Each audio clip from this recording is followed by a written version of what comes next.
the only difficulty. That's why the planes didn't land, but they don't land. We have learned a lot from experience about how to handle some of the ways we fool ourselves.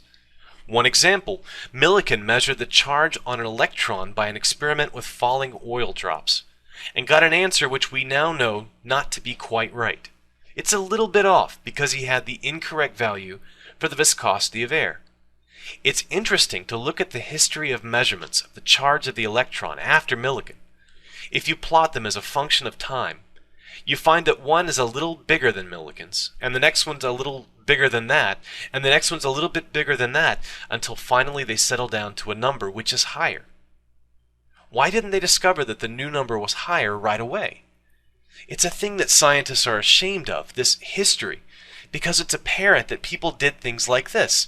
When they got a number that was too high above Millikan's, they thought something must be wrong, and they would look for and find a reason why something might be wrong. When they got a number closer to Millikan's value, they didn't look so hard, and so they eliminated the numbers that were too far off, and did other things like that. We've learned those tricks nowadays, and now we don't have that kind of disease.